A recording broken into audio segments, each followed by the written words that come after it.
Hello everyone, we're here on the Raton Pass. Here's the pass right now. Elevation 7,500 feet. That was the last exit or the first exit in New Mexico, depending on which way you're going. And this is going to be the start of the Raton Pass Challenge with the Comma 3X running SunnyPilot. So right now it's engaged in its MADS feature, which allows independent control of the steering and the speed. You can see there's a highlight around the Comma 3X in cyan. We're about to cross into Colorado right now. So there's the Colorado state line.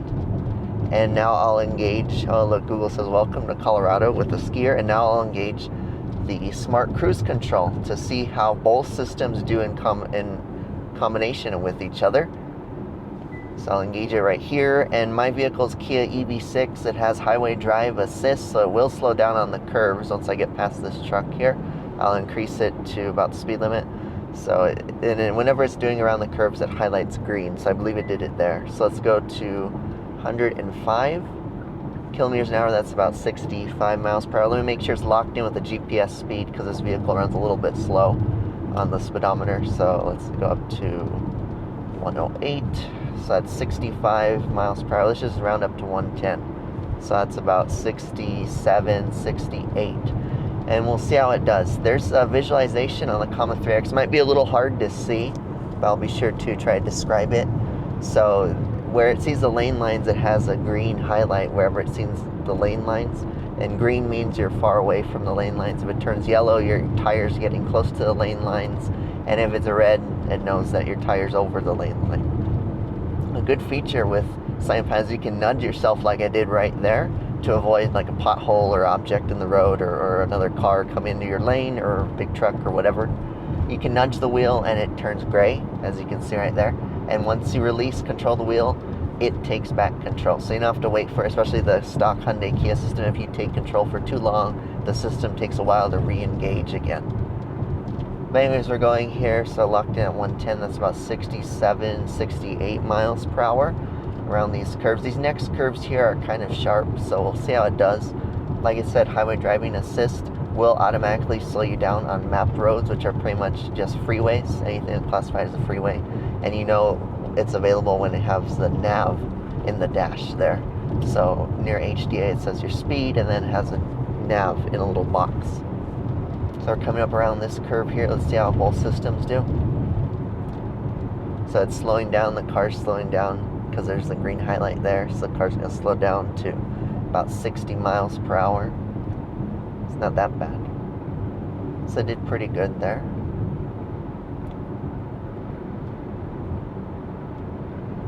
And it's still slowing. It let off a little 62 miles per hour. It's letting me go a little faster, 62.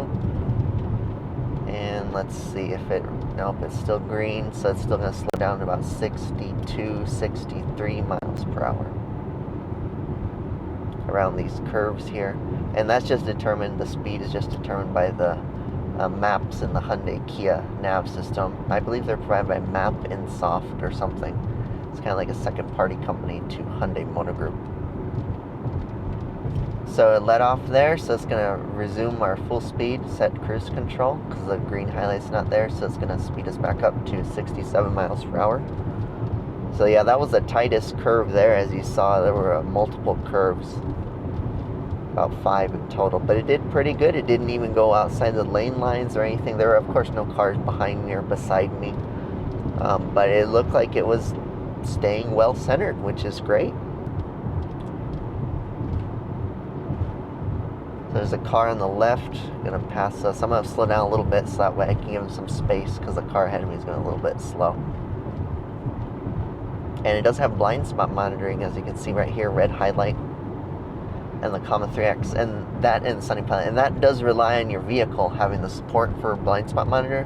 The Comma 3X only has 2 or 3 cameras on the front and the back of the device to see you, driver monitor, make sure your eyes are looking on the road, and then of course the camera in the front so it can see the road.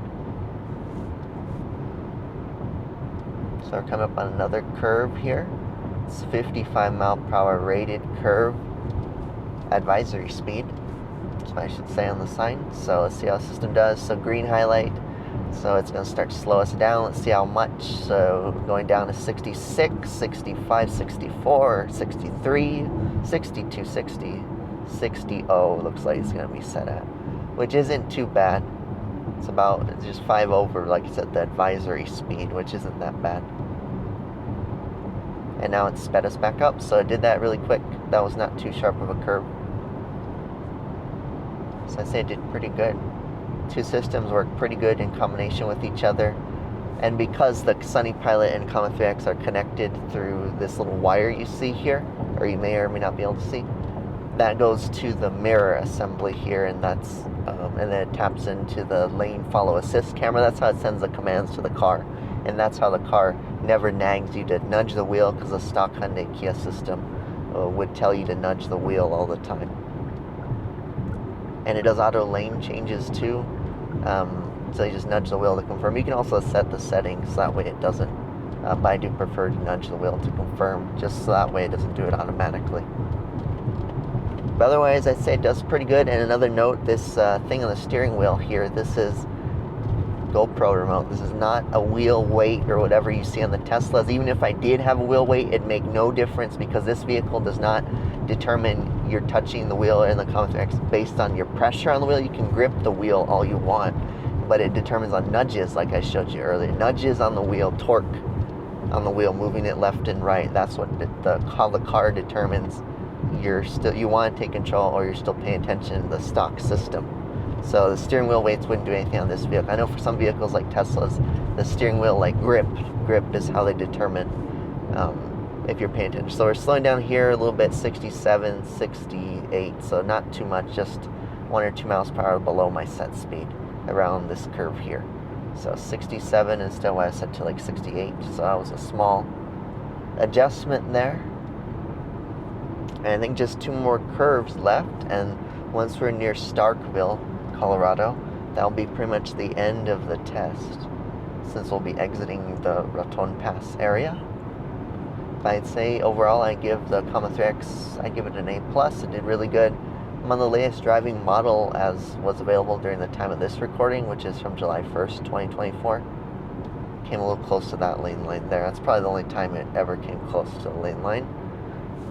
But yeah, it did pretty good. Driving models are updated about every 3 to 4 months, sometimes more often, sometimes more frequently, sometimes less frequently.